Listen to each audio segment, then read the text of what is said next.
Kwao, coming up tonight, Securities and Exchange Commission to decide on payment date for customers of defunct fund management firms by the end of this month. Also coming up, Bank of Ghana posts strong pickup in profits but recommends no dividend payment to government. My name is Darryl Kwao. Thanks for being with us. Details right after the break.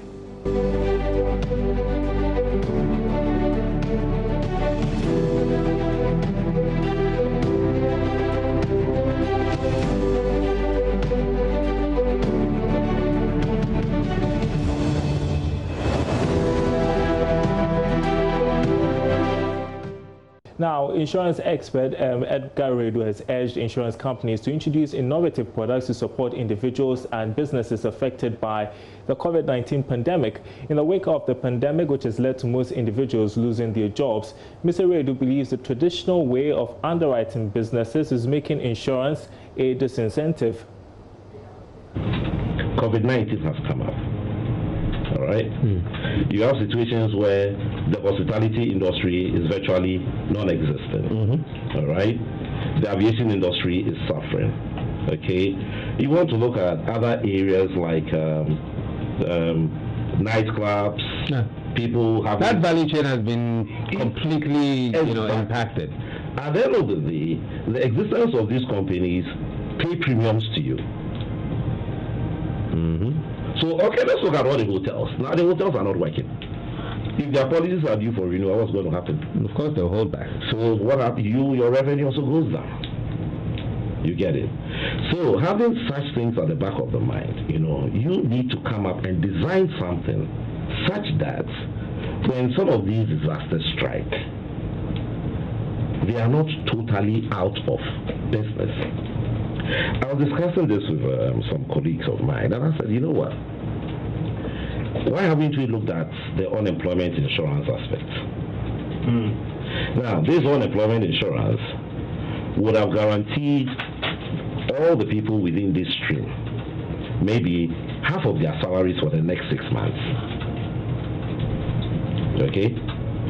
What is also going to happen is that these people who probably, some who may have had mortgage policies and what have you, they will be in the position to pay off their mortgage while their mortgage protection also runs.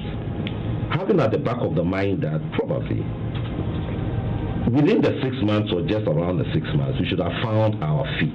Well, that was insurance expert Aboagye-Wiafe speaking on the executive lounge on radio about insurance in the wake of the COVID-19 pandemic. Now moving on to other stories, the Bank of Ghana ended last year with a strong profit, a strong pickup rather in its profits. It ended 2019 with a profit of 1.8 billion Ghana cedis. But despite posting these strong numbers, the bank recommended no dividend payment to government.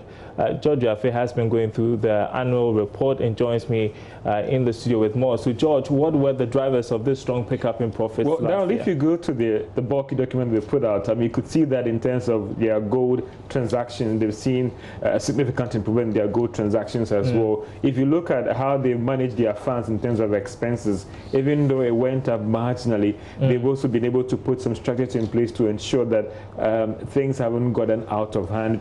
We've seen some fines and dividend payment to the bank itself also going up, and that in short has contributed to them posting the strong earnings coming from a year that they actually recorded a loss of about 783 million Ghana cedis. These were some of the drivers, if you go through the report, that contributed to this significant growth in profit of 1.8 billion Ghana cedis. But despite this profit, the bank is not paying dividend to government. Yes, of course. When you go through the act of the Bank of Ghana, government is the whole shareholder of Bank of Ghana. We were all looking forward to the fact that looking at those strong earnings that they've made, they'll pay, but they are not. Again, there isn't any official reason in the annual statement why they are doing this, but it looks like coming from a year where they had some turbulent times, they want to look at this money to try and maybe a normal business reinvest in the Bank of Ghana operations. And don't forget that this is a year that the Bank of Ghana is doing some expansion, cleaning up and all the rest, bailout funds. Even though government supported them, there were instances where the Bank of Ghana also invested some funds. So it looks like they might want to hold on to this cash, put it back into the operations supervision and all the rest, than paying a significant fraction of this money, 1.8 billion Ghana, so that's a lot of money that are put into their business. So that could be the reason in trying to make an intelligent guess what could be the rationale behind not paying government some good dividend. But this should have implications for shareholders. Of course, and the shareholder being government. This is a time when government needs a lot of money. Recently we talked about the hole in the budget, about 21 billion Ghana cedis. So if you're making 1.8 billion, even give government a fraction of that, even half of that, that would be good for government budget. But again, it was not good for government. I think that behind the scenes, government would have wished that they would have even gotten about 800 million, even half of that, to help their finances. So again, government is going through quite an interesting time, and therefore this dividend not being given to government would not be good. I don't think the government itself will be pleased with that at all. And there are other issues coming up from the annual report, issues to do with currency in circulation. What are you picking Again, when you look at the numbers, you realize that whether it can be attributed to economic activities, because you've seen quite a significant increase in the amount of money that the Bank of Ghana puts out. Also, the Bank of Ghana's amount of money that they spend in terms of currency issuance, issuing new ones, also went up, and you're looking about 360-something million Ghana cedis. So in terms of trying to match the amount of money in circulation to economic activities, it has also gone up. We've also seen some significant increase in, let's say, some other financial institutions that are in operations as well. But on the whole, if you do a scan through the numbers, you could see that they've done quite well in terms of how they manage things and how that is reflected in the financials of the Bank of Ghana. And hopefully in the course of the program, we hear from the Director General of SEC on plans to pay customers of defunct fund management firms. What has he been saying? So we've gotten some assurance from the SEC boss that they are almost through with the validation process. They are now engaging the finance ministry because they realized that there was an initial budget of 1.4 billion Ghana cedis. From what the claims that they've validated so far, they're looking at somewhere around 12 billion Ghana cedis, and that is not enough. Now the plan is that government wants to pre-finance the cost of it, so that later what they realize from the liquidated assets can be used to defray the cost. So they are almost through with that discussion that they have with the finance ministry. There will be an advance payment to SEC, and SEC would then look at the claims that they validated and then start making the payment to people. So all other things being equal, I mean, SEC boss is saying that they will make a decision June ending. Maybe from what we are gleaning, all other things being equal, from third quarter, there could be a calendar. It won't be a day's procedure that they will structure. Maybe this category of people will get this. So from Q3, the calendar could be in place to tell people how they're going to pay the necessary money to them. All right, JoyNews, thanks very much indeed. I know many people will be looking forward to that payment by SEC. Thanks. Now, let's move on here tonight on Business Live. Now, banks cited for serious regulatory breaches will be named publicly and, in addition, have monetary fines. Now, this is what Joy Business is picking up from the Bank of Ghana as part of measures to improve regulation of the sector. It is coming after recent central bank investigations, which established that some banks were seriously breaching market conduct rules, resulting in customers being charged without their notice. Now, our sources say the move should also help improve market compliance and protect depositors. Meanwhile, banking consultant Dr. Richmond Etienne says the regulators should go beyond naming and shaming. It will help the banks to keep customer first, which has been absent over the years. Doesn't this point to a certain lack of monitoring if banks were able to do this? I know right now the Bank of Ghana is reporting it. And my second question would be that we're hearing that the bank would name and shame these institutions. Is that enough? Shaming is not just adequate. People should be sanctioned. Banks should be sanctioned for failing to do the compliance with the customer compliance. As a customer, how should I react to this if I'm hearing of these breaches? You know, the banks are supposed to have desk to address this compliance, but unfortunately, when you go there, after got the same experience myself. Even somebody like me, they overcharge me when I go there. They will push here.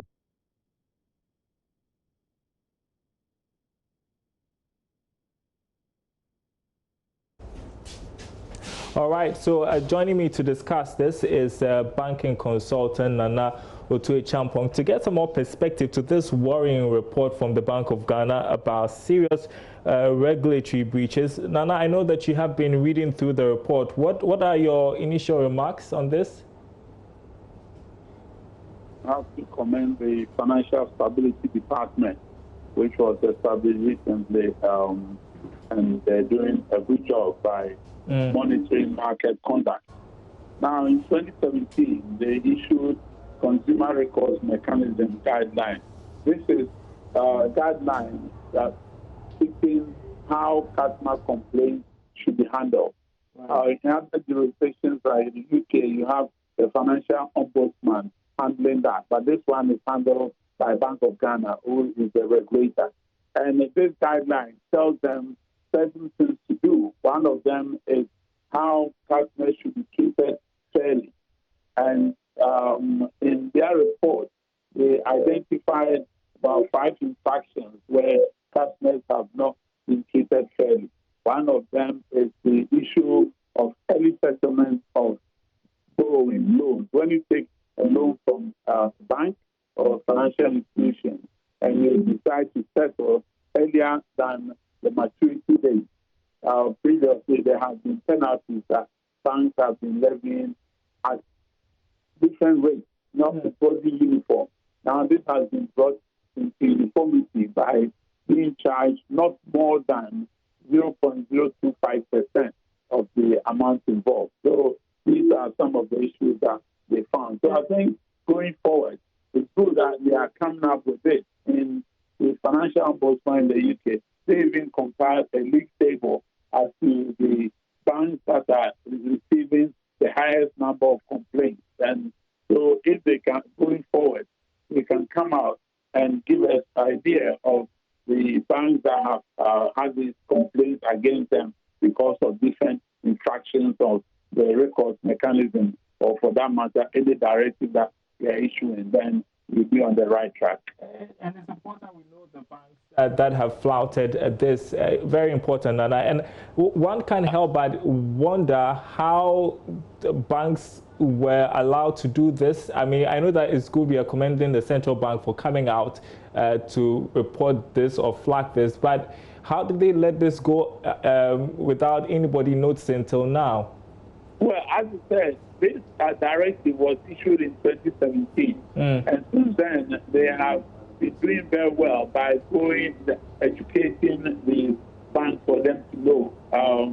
My consultancy has also been doing some of this education. So I think they've given them enough rope. And if they have intimated that going forward, they will name and shame them. It will be a matter of just giving a league table that of the 23 banks, 27 savings and loans who had the highest number of complaints against them. And that will be a way to go. So I'm positive that sooner or later they will be doing that. Right.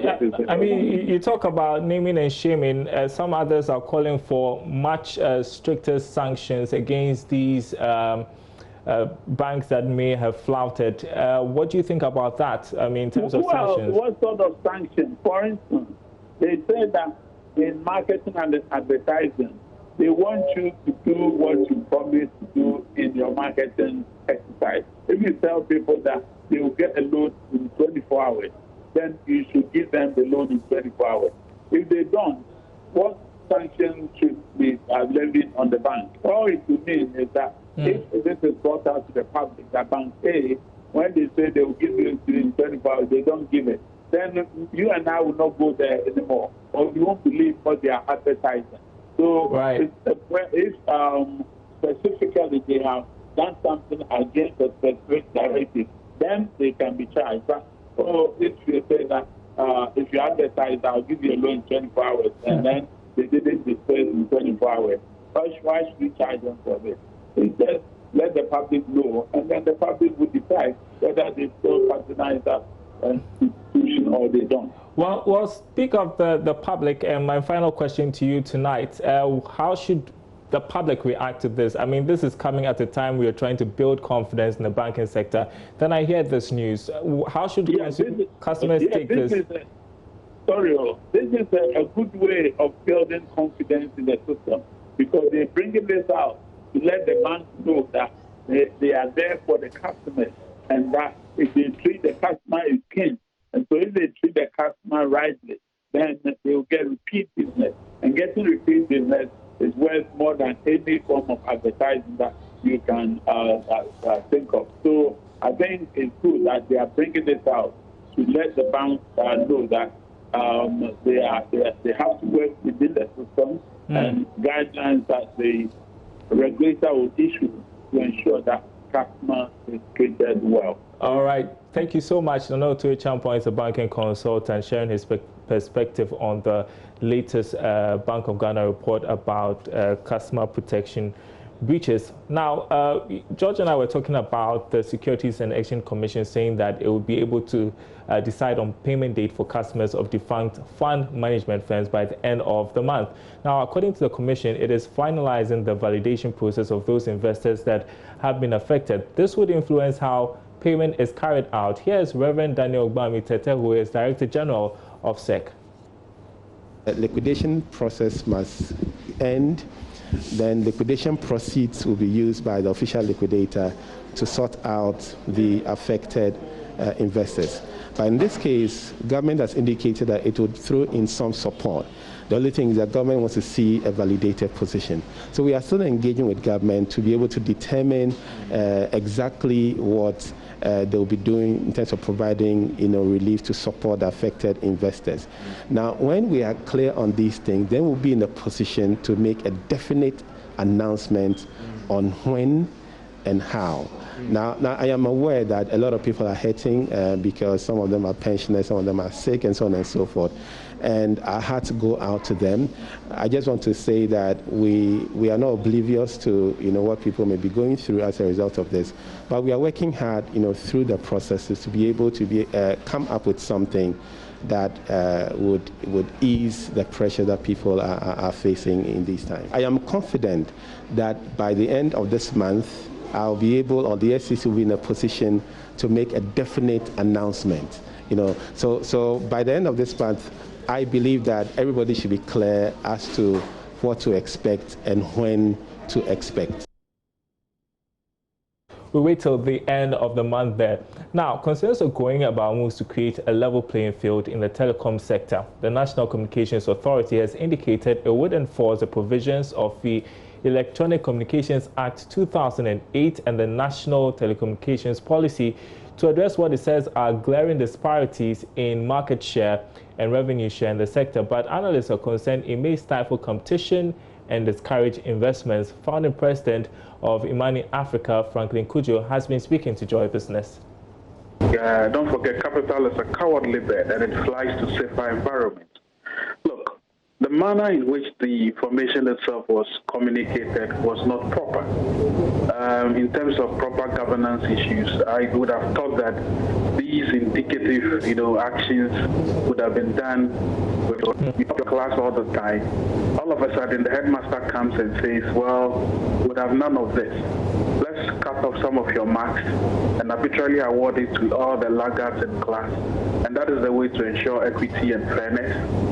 That's not the point to make. And I think that the MTN itself would have to respond. I suspect they are waiting for the details as they've indicated. I'd like to mention for that they should excuse me. The government has shares in it.